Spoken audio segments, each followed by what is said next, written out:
Hi viewers, welcome to our channel. ప్రస్తుతం మనతో పాటు భరద్వాజ్ గారు సీనియర్ జర్నలిస్ట్ ఉన్నారు. వారితో ఒకసారి మాట్లాడదాం. సార్ నమస్కారం సార్. నమస్తే అండి. సార్, జనసేన పార్టీని తమిళనాడులో కూడా విస్తరిస్తాం అవసరమైతే అని చెప్పేసి పవన్ కళ్యాణ్ గారు అయితే ఒక స్టేట్మెంట్ ఇచ్చారు సార్. ఆల్రెడీ తెలంగాణలో పార్టీ ఉంది, ఇప్పుడు ఆంధ్రప్రదేశ్లో రూలింగ్లో ఉంది. మరి తమిళనాడులో కూడా ఫ్యూచర్లో తీసుకెళ్లే అవకాశాలు అయితే ఆయన చెప్పిన మాటలో మనం అర్థం చేసుకోవచ్చు. సో మొత్తం దక్షిణాది రాష్ట్రాలన్నింటిలో కూడా తన పార్టీ విస్తరణ చేసే అవకాశం ఉన్నా కనిపిస్తుందా, లేకుంటే ఇండియా లెవెల్లో వెళ్ళే ఛాన్స్ ఉందా? ఇప్పటికైతే తమిళనాడులో పొజిషన్ ఏ విధంగా ఉంటుంది సార్ ఒకళ్ళు వెళ్తే? అంటే తమిళనాడులో జనసేన ఎక్స్టెండ్ అయ్యే అవకాశం ఉందనేది 5-6 నెలల నుంచి వినిపిస్తున్న మాట. ఇది ఒక రకంగా అధికారికంగా ఆయన చెప్పాడు ఇప్పుడు. కానీ 5-6 నెలల నుంచి ఈ సందేహాలు అయితే ప్రపంచంలో ఉన్నాయి. ఎందుకంటే తమిళనాడులో డిఎంకే ప్రభుత్వాన్ని గద్దె దించడం అనేది జనసేనకి తల్లి పార్టీ ఒకటి ఉంది కదండి, బీజేపీ అని, వారి కార్యక్రమం. ఆ కార్యక్రమాన్ని ఆయన మొన్న జనసేన ఆవిర్భావ సభలో కూడా చాలా బలంగా వ్యక్తీకరించారు పవన్ కళ్యాణ్ గారు. వారు ఏమంటారు అంటే, హిందీ మీదుగా ఆయన తమిళ నాయకుల మీద గట్టిగానే దాడి చేశాడు. అలాగే ఆ మధ్య ఆయన ఈ సనాతన ధర్మం వ్యవహారంలో చాలా క్లియర్గానే ఉదయనిధి స్టాలిన్ మీద అటాక్ చేస్తున్నాడు. ఇలా చాలా సందర్భాల్లో ఆయన డిఎంకేకి వ్యతిరేకంగా మాట్లాడటం ఇదంతా ఒక కార్యక్రమంగా జరుగుతూ వస్తుంది.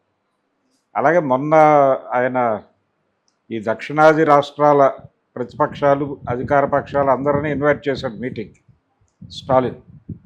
ఇన్వైట్ చేస్తే దానికి వాంటెడ్గానే వెళ్ళలేదు. వెళ్ళము అనేది కూడా ఆయన ఆవిర్భావ సభలోనే చెప్పాడు. మేము జాతీయ సమగ్రతను కోరుకుంటున్నామన్న పద్ధతిలో మాట్లాడాడు. అంటే ఒక రకంగా అఖండ భారత్ అనేది వాళ్ళ ఎజెండా అన్నట్టుగా కూడా ఆయన అభిప్రాయ ప్రకటనలు చేస్తున్నారు. అలాగే గతంలో పవన్ కళ్యాణ్ ఒకసారి ఓ సందర్భంలో మేము పక్క వాళ్ళని సహనంతో చూస్తున్నామంటే చేతకాని వాళ్ళమని అనుకోకూడదు అని కూడా చాలా పెద్ద స్టేట్మెంట్ ఇచ్చాడు. ఆ ప్రకటన చేసిన క్షణం నుంచి ఆయన హిందుత్వ మనిషిగా ఒక ముద్ర పడిపోయాడు ప్రపంచంలో. ఇప్పుడు ఆయన బీజేపీకి బి టీమ్గా నడుస్తున్నాడు. ఆ బి టీమ్ విస్తరణలో భాగంగానే ఇప్పుడు తమిళనాడులో ఈ పార్టీ యాక్టివిటీస్ పెంచటం. ప్రధానంగా ఏంటంటే అక్కడ సినిమా గ్లామర్, ఇప్పుడు ఏడీఎంకే అనేది ముక్కలైపోయి నిర్వీర్యం అయిపోతున్నటువంటి ఒక సందర్భం ఉంది. దాన్ని రీబిల్డ్ చేయడానికి ఒక ప్రయత్నం జరుగుతోంది అక్కడ. ఈ ప్రయత్నంలో భాగంగా విజయ్ని ఎంతవరకు మనం అట్రాక్ట్ చేయగలము అనేది కూడా ఒకటి ఉంది వాళ్ళు. అయితే విజయ్ ఈ మధ్య పవన్ కళ్యాణ్కి వ్యతిరేకంగా మాట్లాడాడు. ఏది ఆవిర్భావ సభలో వారి ప్రసంగానంతరం ఈ హిందీని రుద్దటం మీద ఆయన, అంటే హిందీని రుద్దటం కాదు, అది హిందీ జాతీయ భాష, అది నేర్చుకోవాల్సిన ఆవశ్యకత ప్రతి ఒక్కరికి ఉంది, గౌరవించాలి, ఇలా ఏదో మాట్లాడాడు. అయితే కాన్స్టిట్యూషన్ ప్రకారం ఏది జాతీయ భాష అనేటువంటిది ఏదీ లేదు. జాతీయ భాష హిందీ అని just mouth to mouth publicity అంతే. జాతీయ భాష హోదా లేదు దానికి. కాకపోతే హిందీ ఇంపోజ్ చేయటం, హిందీ నేర్చుకోవడం తప్పని ఎవరు అంటలేదు, వాళ్ళు అంటలేదు. పవన్ కళ్యాణ్ గారికి కూడా తెలుసు, దక్షిణ భారత హిందీ ప్రచార సభ మెడ్రాస్లోనే ఉంది, చెన్నైలోనే ఉంది. కాబట్టి అక్కడే చాలామంది హిందీ నేర్చుకోవడానికే మెడ్రాస్ వెళ్తారు చాలామంది. ఆ విషయం కూడా ఆయనకు తెలిసే ఉండాలి, ఎందుకంటే ఆయన చాలా కాలం చెన్నైలో ఉన్నారు కాబట్టి. అందుచేత హిందీ నేర్చుకోవటం తప్పని కాదు, హిందీ పేరుతో జాతీయత అనేటువంటి పేరుతో వాళ్ళు చేస్తున్నటువంటి, అంటే భారతీయ జనతా పార్టీ చేస్తున్నటువంటి బుల్డోజింగ్ ప్రోగ్రాం మీద నిరసన తెలియజేస్తున్నారు అంతే వాళ్ళు. అందుచేత ఈయన ఏదైతే టార్గెట్ ఉందో ఆ టార్గెట్ ఫుల్ఫిల్ చేసుకోవడానికి, అంటే డిఎంకే ద్రవిడ నినాదాన్ని చంపేయాలి అనేది ప్రోగ్రాం. ఆ ద్రవిడ నినాదాన్ని చంపేయటం అనే కార్యక్రమంలో భాగంగా తను అక్కడ సనాతన ధర్మాన్ని నిలబెట్టడం కోసం ఒక అడుగేసే ప్రయత్నం చేస్తున్నాడు. ఈ మధ్య అక్కడ ఆలయ దర్శన కార్యక్రమం ఒకటి నిర్వహించి వచ్చాడు ఆయన. ఈ ఆలయ దర్శన కార్యక్రమంలో భాగంగానే ఆయన మీడియా ముందు తమిళంలో చాలా అనర్గళంగా ప్రసంగిస్తూ మధ్య మధ్యలో ఆయన, అంటే మన ఆవిర్భావ సభలో కూడా ఆయన సుబ్రహ్మణ్య భారతి కవిత్వాన్ని చదివాడు. అంటే ఆవిర్భావ సభలో 2 విషయాలు చెప్పాడు పవన్ కళ్యాణ్ గారు. ఆ సభలో ఆయన ప్రసంగం ఓపెనింగ్ దాశరథి కృష్ణమాచార్యుల వారి కవిత్వంతో మొదలైంది. అంటే తెలంగాణలో మేము బలంగా ఉంటాము అని చెప్పడం. దానికి కంటిన్యూషన్లో సుబ్రహ్మణ్య భారతి గారి కవిత్వం చదివాడు. సుబ్రహ్మణ్య భారతి కవిత్వం చదివినప్పుడే ఈ తమిళనాడులో కూడా కాలెడుతున్నాడు ఈయన అనే విషయం ప్రపంచానికి అర్థమైంది. ఓకే. సో ఇలా ఆయన సాహిత్యం నుంచి, కల్చర్ నుంచి, సంస్కృతి అనే పేరుతో, జాతీయత అనే పేరుతో, సనాతన ధర్మం అనే పేరుతో రకరకాలుగా అలా ఒక అడుగేసి, అంటే ఇదంతా ఆయన డిజైన్ కాదు. ఓకే. ఈ వ్యూహకర్తలు వేరే ఉన్నారు. అక్కడి నుంచి నడుస్తున్నటువంటి స్కీమ్ ఆయనే పదే పదే కోరుకున్నాడు గత ఎన్నికల కంటే ముందు, నా జీవితానికి ఒక రూట్ మ్యాప్ ఇవ్వండి, నా జీవితానికి ఒక రూట్ మ్యాప్ ఇవ్వండి అని. వారు కటాక్షించి రూట్ మ్యాప్ ఇచ్చారు. ఆ రూట్ మ్యాప్ ప్రకారం ఇప్పుడు ఆయన అక్కడ కూడా పెడుతున్నాడు. వారు ఆదేశిస్తే పాకిస్తాన్లో కూడా పెడతాడు పవన్ కళ్యాణ్. కాబట్టి ఇది రూట్ మ్యాప్లో భాగమే. ఓకే. రూట్ మ్యాప్లో భాగంగానే పెడుతున్నాడు. ఇదంతా కూడా ఇప్పుడు ప్రస్తుతం దక్షిణ భారతదేశాన్ని రకరకాలుగా ఇబ్బందులు పెట్టే ప్రయత్నం జరుగుతోంది. ఒకటి, కాంగ్రెస్ పార్టీకి మొదటి నుంచి కూడా సౌత్లో ఇబ్బంది జరిగిన ప్రతిసారి, అంటే నార్త్లో ఇబ్బంది పడ్డ ప్రతిసారి సౌత్ ఆదుకుంటూ వచ్చింది బలంగా. ఎన్టీ రామారావు గారిని వాళ్ళు బలంగా వ్యతిరేకించడానికి కారణం అదే. పర్టికులర్గా ఉమ్మడి ఆంధ్రప్రదేశ్ కాంగ్రెస్కి పట్టుకొమ్మగా ఉంటూ వచ్చింది ప్రతిసారి. 77 ఎన్నికల్లో జాతీయ స్థాయిలో కాంగ్రెస్ పార్టీ ఓడిపోయినప్పుడు జనతా పార్టీ అన్ని చోట్ల విపరీతమైనటువంటి స్వింగ్ ప్రదర్శించిన రోజున జనతా పార్టీ కూడా భారతీయ జనతా పార్టీ డిజైనే అనేది గుర్తించాలి ఇక్కడ. అలా జనతా పార్టీ 77లో కాంగ్రెస్ పార్టీని తుడిచిపెట్టినప్పుడు నార్త్ ఇండియాలో దక్షిణ భారతదేశమే ఆదుకుంది కాంగ్రెస్ పార్టీ. కొద్దో గొప్ప వచ్చిన సీట్లు ఇక్కడే వచ్చినాయి. పర్టికులర్గా ఆంధ్రప్రదేశ్కు సంబంధించి ఒక్క ఎంపీ సీటు తప్ప మిగిలినవన్నీ కాంగ్రెస్కే వెళ్ళినాయి. ఒక్క నీలం సంజీవరెడ్డి గారు మాత్రమే నంద్యాల నుంచి గెలిచాడు జనతా పార్టీ పేరుతో. ఓకే. మిగిలిన వాళ్ళందరూ ఓడిపోయారు ఇక్కడ. అక్కడేమో జాతీయ స్థాయిలో జనతా పార్టీ గెలిచి అధికారంలోకి వచ్చింది మొరార్జీ దేశాయ్ గారి నాయకత్వంలో. ఈయనకి స్పీకర్ ఇచ్చారు. సంజీవరెడ్డి గారికి గౌరవప్రదంగా పార్లమెంటు లోక్సభ స్పీకర్గా ఆయనకి అవకాశం కల్పించారు. అలా ఈ సౌత్ ఎప్పుడు కూడా కాంగ్రెస్ పార్టీకి బలంగా ఉంటూ వచ్చింది. కాబట్టి సౌత్ నుంచి కాంగ్రెస్ పార్టీని తుడిచేయటం అనేది ఒక ప్రోగ్రాం. నార్త్లో మనం ఏదో రకంగా మేనేజ్ చేయొచ్చు. రెండోది, సౌత్ నుంచి కొంత సపోర్ట్ మనం కూడా గెయిన్ చేసుకుంటే మంచిది. అంతే ప్రేమ సౌత్ మీద, అంతకుమించి ఏ ప్రేమ లేదు వాళ్ళకి. ఆల్రెడీ ఆంధ్రప్రదేశ్ నుంచి కాంగ్రెస్ పార్టీని తుడిచేశారు, అయిపోయింది. అక్కడ అది లేచే పరిస్థితి కూడా లేదు సమీప భవిష్యత్తులో. తమిళనాడులో ఎలాగూ లేదు. కర్ణాటకలో ఉంది. దాన్ని ఎలా కంట్రోల్ చేయాలి అనేది వ్యూహరచన చేస్తున్నారు.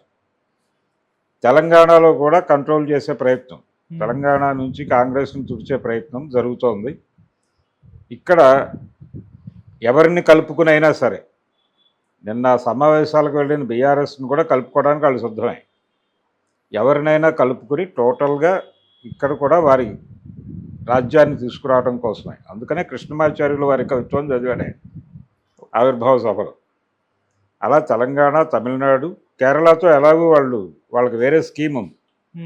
వెస్ట్ బెంగాల్లో ఏ స్కీమ్ అయితే అమలు చేశారో దాన్ని కేరళలో అమలు చేయడానికి ఒక ప్రయత్నం జరుగుతోంది. కాబట్టి ఇప్పుడు ప్రధానమైన కేంద్రీకరణ తెలంగాణ, తమిళనాడు. అందుకని ఈ రెండు రాష్ట్రాల్లో ఎలా ఆర్గనైజ్ చేయాలి, అందుకనే ఆయన రెండు రాష్ట్రాలని చెప్తున్నాడు, తెలంగాణ అండ్ తమిళనాడు. అంచేత ఇది మొత్తం రూట్ మ్యాప్లో భాగమే, అంతకుమించి మరేమీ కాదు. సౌత్ గనక అంటే స్టాలిన్ ఈ నినాదాన్ని ఇలా వదిలిపెట్టేస్తాడని అనుకోవడానికి లేదు. ఆయన ఎన్నికల సమరంలో ప్రధాన ఎజెండా అంశంగా దక్షిణ భారతదేశం పరువు ఇప్పుడు ఎన్టీ రామారావు గారు ఎలాగైతే ఆ రోజున తెలుగువాడి ఆత్మగౌరవం అన్నాడు, అలా ఇప్పుడు దక్షిణ భారతదేశం ఆత్మగౌరవం అనేటువంటి నినాదంతో రేపు స్టాలిన్ యుద్ధంలోకి దిగబోతున్నాడు. ఈ దక్షిణాది ఆత్మగౌరవము ఢిల్లీ నడివీధుల్లో అమ్మేయటము అనే కార్యక్రమంతో ఇది మొదలవుతుంది యుద్ధం. ఓకే.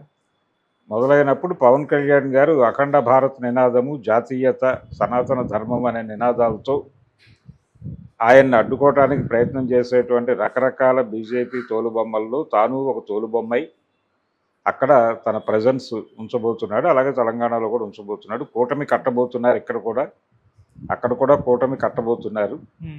ఈ కూటమిలో భాగంగా ప్రతి చోట ఏదో రకంగా షేర్ తీసుకోవాలి పవర్లో అనేది పవన్ కళ్యాణ్ గారి అంటే పవర్ స్టార్ కాబట్టి పవర్ కోసం తాపత్రయపడుతున్నాడు ఆయన. అలా పవర్ ప్రోగ్రాంలో ఉన్నాడు ఇప్పుడు. కానీ తమిళనాడులో సార్ వర్కౌట్ అవుతుంది. ఎందుకంటే ఇప్పటికే పవన్ కళ్యాణ్ గారు హిందీ మీద చేసిన కామెంట్స్ అక్కడ నెగిటివిటీ వచ్చింది. అండ్ డీలిమిటేషన్‌కి వాళ్ళు మద్దతు తెలపలేదు. అండ్ సనాతన ధర్మం అని ఈయన మాట్లాడతారు అవును, అదే. కాబట్టి మరి మొత్తం నెగిటివిటీ ఉంది. అంటే అక్కడ కూడా కొంతమంది ఉన్నారు. హ్మ్.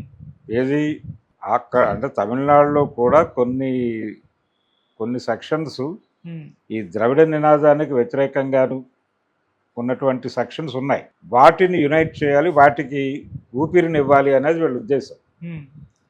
ఊపిరినిచ్చి ఇప్పుడు మొత్తం జాతీయ స్థాయిలో యాక్చువల్గా ప్రతి రాష్ట్రంలోనూ ఉన్నటువంటి ఓటర్లు వాళ్ళ ప్రాంతీయత ఏమిటి అని గనక తీస్తే హైదరాబాద్లో సెటిలర్స్ ఓట్లు అంటున్నారు ప్రతిసారి. హైదరాబాద్లోనే కాదు, ప్రతి ప్రాంతంలోనూ సెటిలర్ ఓట్స్ విపరీతంగా పెరిగినాయి. తమిళనాడులో కూడా పెరిగినాయి. తమిళనాడులో పెరగడానికి కారణం ఏంటంటే అక్కడి నుంచి వస్తున్నటువంటి వాళ్ళు ఇక్కడే ఓట్లు నమోదు చేయించుకుంటారు. హ్మ్. ఇప్పుడు ఈ గుజరాతీ బనియాలు, రాజస్థానీ మార్వాడీలు వాళ్ళందరూ ఇక్కడే ఓట్లేస్తారు కదా, వాళ్ళు అక్కడికి పోయి ఓట్లేరుగా. అవును. అలాగే అక్కడి నుంచి వలస వస్తున్నటువంటి వలస కార్మికులు అందరూ ఇక్కడే ఓట్లు రాయించుకుని ఇక్కడే ఓట్లేస్తారు కదా, హ్మ్. ఎందుకంటే ప్రయోజనం ఇక్కడ పొందాలి వాళ్ళు. సో అదొక ఓట్ బ్యాంక్ ఉంది వాళ్ళకి.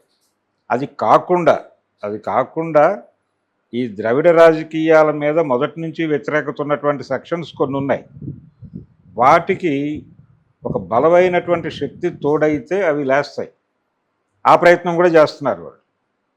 నిజానికి వాళ్ళ మీద ఆధారపడే కాంగ్రెస్ పార్టీ బతుకుతూ వచ్చింది, చిదంబరం అనుకో వీళ్ళందరూ. హ్మ్. ఇప్పుడు కాంగ్రెస్కి ఆ ఏరియా లేకుండా బీజేపీ క్యాప్చర్ చేసే ప్రయత్నం చేస్తోంది. అంటే ఆ రోజున కేంద్రంలో కాంగ్రెస్ పార్టీ అధికారం ఉంది కాబట్టి దాని మీద ఒక హోప్తో వీళ్ళందరూ అటు కదిలారు. వాళ్ళందరినీ ఇప్పుడు తన వైపుకి ఆర్గనైజ్ చేసుకునే ప్రయత్నం బీజేపీ చేస్తోంది. ఓకే. ఇలా పవన్ కళ్యాణ్ ఎంటర్ చేయడం ద్వారా సినిమా పరిశ్రమలో కూడా మెజారిటీ ఇప్పటికీ అక్కడ తెలుగు ప్రజెన్స్ ఉంది. హ్మ్. తమిళనాడులో తెలుగు ప్రజెన్స్ బలంగానే ఉంది. తెలుగుకి అన్యాయం జరుగుతోంది అనేటువంటి మాట ఒకటి ఈ మధ్యకాలంలో బలంగా వినిపిస్తోంది. అంటే చాలా స్కూళ్ళల్లో తెలుగుని తీసేశారు. ఇంతకుముందు తెలుగు కూడా బలంగా ఉంది అక్కడ. ఈ మధ్యకాలంలో తెలుగుని తీసేయటం అనే దాన్ని కొంచెం తవ్వి అదో సెంటిమెంట్ రాజేసి అక్కడ కొంత తెలుగువారి సెంటిమెంటుని ఆధారం చేసుకుని జనసేనని అక్కడ ప్లాంట్ చేసే ప్రోగ్రాం కూడా ఒకటి డిజైన్ అవుతోంది. ఓకే. అంటే ఇదొక సెక్షన్ వ్యతిరేకంగా నిలబడితే, ఇప్పుడు 5-6 సెగ్మెంట్స్ను వ్యతిరేకంగా నిలబడితే కొంత వీక్ అయ్యే అవకాశం ఉంది. అట్లా వీక్ చేయడానికి ఏ వస్తువు దొరికినా దాన్ని మారణాయుధంగా మార్చడానికి భారతీయ జనతా పార్టీ ప్రయత్నం చేస్తోంది. అట్లా ఒక మారణాయుధంగా పవన్ కళ్యాణ్ గారు ఇప్పుడు మారబోతున్నారు. తంజావూరు ప్రాంతంలో చాలా బలంగా వాళ్ళ ప్రజెన్స్ ఉంది, ఏదో తెలుగువారి ప్రజెన్స్ ఉంది, చాలా జిల్లాల్లో ఉంది. ఓకే. ప్రతి చోట పవన్ కళ్యాణ్తో ఒక డ్రామా మొదలు పెట్టిస్తారు. హ్మ్. తద్వారా కొంత లబ్ధి పొందే ప్రయత్నం కూడా చేస్తారు. Okay sir. Thank you so much. Thank you.